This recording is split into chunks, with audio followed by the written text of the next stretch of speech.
ગામનો એક મોટો વેપારી એનો દીકરો ઘી લેવા ગયો ને રસ્તામાં ગળથોલિયું ખાઈ ગયો ને 5 કિલો ઘી જે લઈને આવતો હતો એ બધું રસ્તા ઉપર ઢોળાઈ ગયું. એટલે ગામના માણસો વાતું કરવા માંડ્યા કે જોતો ખરા કે કેટલું બધું ઘી હતું બધું ઢોળી નાખ્યું.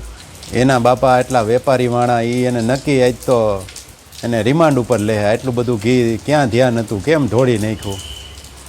એટલે ગામના માણસો હજી તો પડ્યો ને આ બધું ઘટના બની ત્યાં તો એના પપ્પાને ખબર કરી દીધી કે આવી વસ્તુ બની, તમારો છોકરો ઘી ઢોળી નાખ્યું 5 કિલો.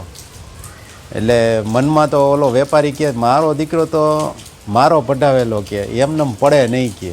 એટલે પછી એ છોકરો આવ્યો ને ઘરે એટલે એને પૂછ્યું કે બેટા શું થયું, આપણે હોય તો તતડાવી નાખીએ, 2-5 પહેલાં તો ઝાપટું મારી લઈએ ને પછી પૂછીએ કે ક્યાં ધ્યાન હતું, ધ્યાન ન રખાય. એને પૂછ્યું નિરાતે શું થયું, કેવી રીતે પડ્યું.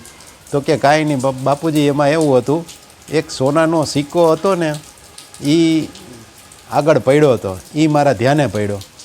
એટલે હવે જો હું સીધો લેવા જાઉં તો બધા એને ધ્યાનમાં આવી જાય ને કોક આનાકાની કરે, એટલા માટે મારા હાથમાં ઘીની બહેણી હતી ને ઢોળી નાખી. એટલે બધાનું ધ્યાન એમાં ગયું ને મેં ઓલો સોનાનો સિક્કો જે હતો ને એ લઈ લીધો. એટલે આમ જોવા જાવ તો વેપાર કરીને જ આવ્યો. 5 કિલો ઘીની સામે આ જે લઈ આવ્યો ને સિક્કો એની કિંમત વધારે છે. એટલે પછી કહેવત પડી એમાં તો લાભ વગર. અત્યારના સમયમાં તો એ સોનાનો સિક્કો કેટલો કિંમતી થઈ જાય, તોલાનો ભાવ લાખનો થઈ ગયો.